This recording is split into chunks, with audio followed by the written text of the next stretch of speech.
కూడా చూడాల్సిన అంశం.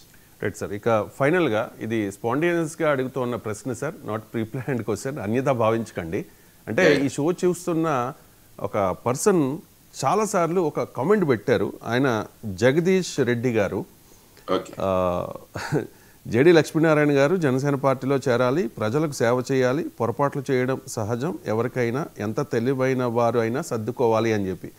దాదాపు ఈయన ఒక 20 టైమ్స్, మీరు లైవ్లో యూట్యూబ్లో చూస్తున్న వాళ్ళు ఎవరైనా కూడా ఈ క్వశ్చన్ ఆయన పెట్టిన కామెంట్ని చూడొచ్చు.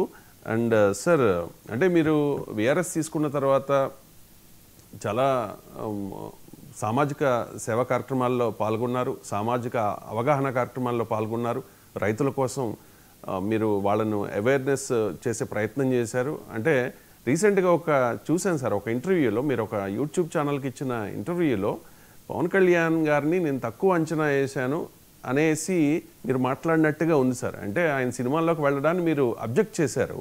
సో ఆ సీరియస్నెస్ లేదేమో అనుకుని నేను వచ్చేసాను ఆ పార్టీ నుంచి, అది ఆయన తక్కువ అంచనా వేశాను అన్నట్టుగా మీరు మాట్లాడింది నేను కూడా చూశాను సార్. సార్, మీ రాజకీయ పయనం ఎటు సార్? అంటే రాజకీయాల్లో యాక్టివ్గా ఉందాం అనుకుంటున్నారా, లేకపోతే ఏం చేద్దాం అనుకుంటున్నారు, లేకపోతే ఇలాగే సామాజిక సేవా కార్యక్రమాల్లో బిజీ అయిపోదాం అనుకుంటూ ఉన్నారా, ఏమంటారు సార్? ఏదైనా అన్నట్టు సమయం నిర్ణయాలను ప్రభావితం చేస్తుంది. కాబట్టి రాబోయే కాలంలో ఏ విధంగా అల్టిమేట్గా ఏంటంటే ప్రజలు బాగుండాలి, రాష్ట్రం బాగుండాలి, దేశం బాగుండాలి, మనం ఆ ప్రక్రియలో మనం ఏ విధంగా భాగస్వామ్యం అవ్వచ్చు అన్నది ఆలోచనలో నేను ఎప్పుడూ ఉంటాను. ఒక పొలిటికల్ పార్టీలో ఉన్నా లేకుంటే బయట ఉన్నా కూడా ఏదైనా మంచి జరిగితే ఎలా ఉంటుంది, తర్వాత రాజకీయ పార్టీలకు కానీ ఏ విధంగా మనం ముందుకు వెళితే బాగుంటుంది అన్నది కూడా మీలాంటి ఛానల్స్ ద్వారా నేను నా యొక్క ఆలోచనలను తెలియజేస్తుంటా.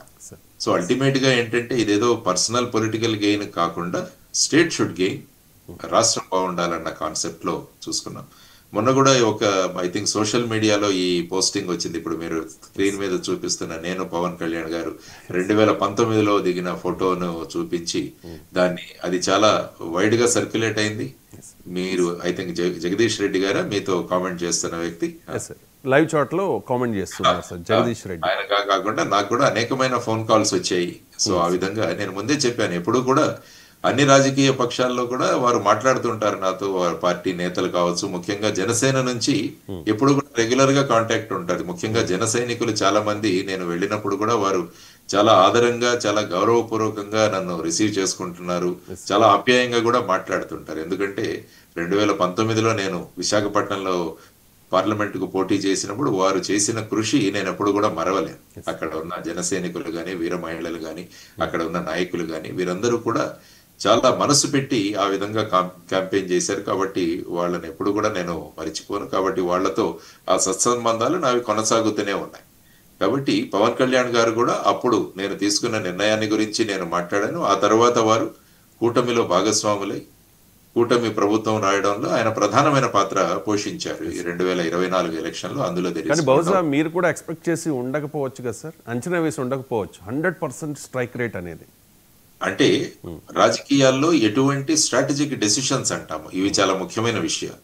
కాబట్టి పొలిటికల్ గా ఆయన ఈ 2014 నుంచి 11 సంవత్సరాల అనుభవంతో వారు పొలిటికల్ గా వెరీ ఇంపార్టెంట్ డెసిషన్స్ వారు తీసుకున్నారు. ఎందుకంటే మనం ఒక వ్యవస్థలో ఉన్నప్పుడు ఆ వ్యవస్థ కూడా మనకు అనేక విషయాలను తెలియజేస్తుంది, మనం కూడా మన ఆలోచనలను మార్చుకుని ముందుకు వెళుతూ ఉంటాం. సో అందులో చూసుకుంటే 2019లో విడిగా పోటీ చేసిన వారు 2024లో కూటమిగా పోటీ చేసి ఒక మీరన్నట్టు 100% స్ట్రైక్ రేట్ తో వారు విజయం సాధించడం, తర్వాత ఆంధ్రప్రదేశ్ రాష్ట్రానికి డిప్యూటీ చీఫ్ మినిస్టర్ గా కూడా అతి కీలకమైన విభాగాలు ఏవైతే ఉన్నాయో వాటిని వారు సమర్థవంతంగా నిర్వహించుకుంటూ ముందుకు వెళ్ళడం అన్నది మనం అందరం కూడా మద్దతు పలకాలి.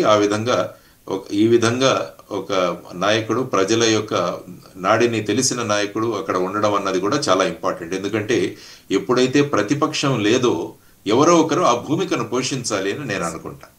లేకపోతే 164 సీట్లు ఉన్నాయని మేము ఏం చేసినా కూడా కుదురుతుంది అన్న ఒక విధమైన ఆలోచన వస్తుంది.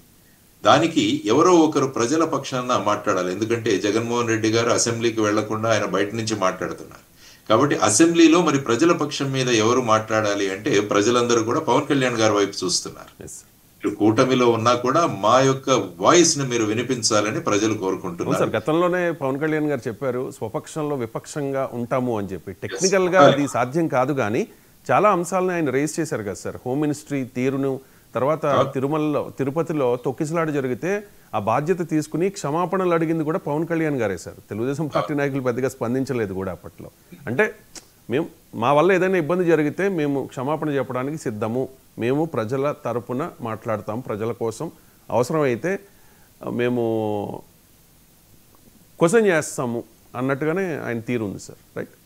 ఇప్పుడు కూడా అమరావతిలో మళ్ళా ఒక 30-40 వేల ఎకరాలను కూడా మళ్ళా సేకరించడం అన్న దాని గురించి కూడా ఆయన అభ్యంతరాలు వ్యక్తం చేశారని కూడా సోషల్ మీడియాలో మనం వింటున్నాం. Yes sir. కాబట్టి ఈ విధమైన పాజిటివ్ రోల్ అన్నది పోషించాల్సిన అవసరం కూడా ఉంది రాష్ట్రానికని నేను అనుకుంటా. ఆ విధంగా పవన్ కళ్యాణ్ గారు ముందుకు వెళతారని మనస్ఫూర్తిగా నేను కోరుకుంటున్నాను. Right sir. ఫైనల్గా ఆయన ఫస్ట్ టైం ఎమ్మెల్యే, ఆయన రాజకీయంగా చూసుకుంటే కనుక చాలామంది చాలా మాటలు అన్నారు, వాళ్ళ ఫ్యామిలీని కూడా ఇంక్లూడ్ చేశారు, వాళ్ళ ఇంట్లో ఉన్న చిన్నపిల్లలను కూడా చాలా చాలా మాటలు అన్నారు, అన్నీ భరించారు ఆయన.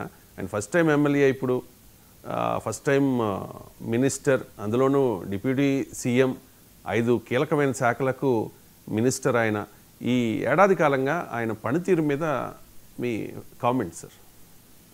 ఎందుకంటే పవన్ కళ్యాణ్ గారు ఎక్కడికి వెళ్ళినా కూడా అది సంచలనమే. మనం చూస్తే ముఖ్యంగా ఆయన